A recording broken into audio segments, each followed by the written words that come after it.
adik-adik, selamat pagi semuanya. Aku mau kenal Tuhan, aku mau cinta Tuhan melalui firman-Nya. Wah, senang sekali loh Seika bisa menemani adik-adik semuanya di dalam renungan harian sekolah minggu GKTB. Tapi sebelum kita merenungkan kebenaran firman Tuhan, mari kita berdoa. Tuhan Yesus, terima kasih di pagi hari ini Tuhan memberikan kami kesempatan, Tuhan memberikan kami kekuatan untuk merenungkan kebenaran firman-Mu. Kiranya Tuhan tolong kami, kiranya Tuhan pimpin kami supaya kami mengerti dan memahami, terlebih lagi melakukan firman Tuhan di dalam kehidupan kami sepanjang hari ini. Dalam nama Tuhan Yesus Kristus kami sudah berdoa, amin. Nah adik-adik, di pagi hari ini kita masih mau merenungkan kebenaran firman Tuhan yang terambil dalam kitab Hakim-Hakim. Dan di pagi hari ini kita mau belajar di dalam kitab Hakim-Hakim pasalnya yang ketiga, ayatnya yang ke-31. Adik-adik bisa membaca di dalam Alkitabnya masing-masing dan Lo Seika yang pastinya akan membacakannya untuk adik-adik semuanya. Demikianlah firman Tuhan.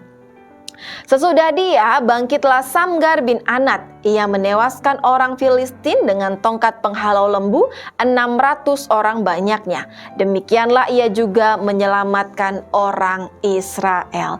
Nah adik-adik, di pagi hari ini kita mau belajar bersama-sama tentang satu pribadi, yaitu Samgar bin Anat. Samgar bin Anat.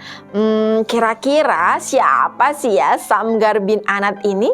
Nah adik-adik, ternyata Samgar ini adalah seorang petani yang sederhana. Bahkan ia juga tidak memiliki keterampilan untuk berperang. Tetapi dikatakan bahwa ia sebagai penyelamat bagi orang Israel. Ia menyelamatkan orang Israel dari orang-orang Filistin. Lalu kira-kira apa ya yang dilakukan oleh Samgar ini?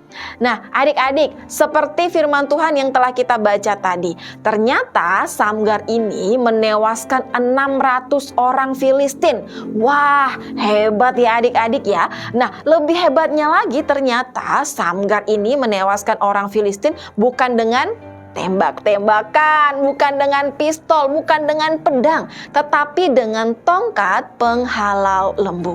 Nah, perlu untuk adik-adik ketahui ya, ternyata tongkat penghalau lembu ini itu terbuat dari kayu. Bahkan panjangnya 8 kaki atau 2,4 meter.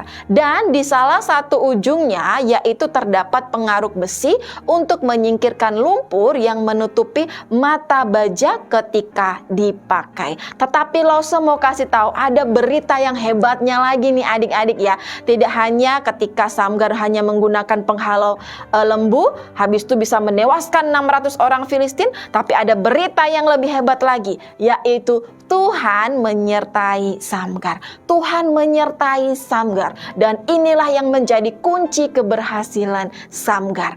Ia dapat melakukan dan dapat menewaskan orang-orang Filistin bahkan sebanyak 600. Nah adik-adik, melalui firman Tuhan yang kita renungkan di pagi hari ini, kita belajar bersama-sama ya. Tuhan dapat memakai siapa saja, baik adik-adik maupun Lose. Mungkin adik-adik masih berpikir masih kecil, tetapi Tuhan bisa memakai adik-adik semuanya dengan kelemahan, dengan kelebihan yang dimiliki adik-adik, bahkan Lose-nya juga untuk menggenapi rencana Tuhan.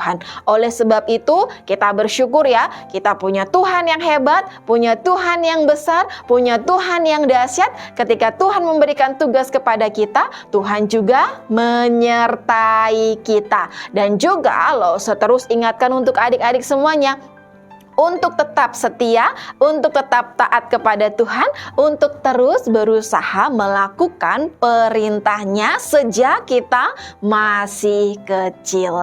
Nah adik-adik, demikianlah firman Tuhan di pagi hari ini. Mari kita berdoa. Tuhan Yesus, terima kasih untuk firman-Mu di pagi hari ini yang sudah kami renungkan bersama-sama. Kami bersyukur kami punya Tuhan yang hebat, Tuhan yang besar, yang terus menyertai kami dan memimpin kami. Bahkan kami bersyukur ya Tuhan, Tuhan terus memakai kami untuk menggenapi rencana-Mu. Terima kasih ya Tuhan Yesus untuk firman-Mu di pagi hari ini. Rinduan kami boleh menjadi pelaku-pelaku firman Tuhan di dalam kehidupan kami hari lepas hari sejak kami masih kecil. Dalam nama Tuhan Yesus Kristus kami sudah berdoa. Amin. Nah, adik-adik, sekian dulu perenungan firman Tuhan kita di pagi hari ini ya. Sampai ketemu besok dan selamat beraktivitas. Bye-bye.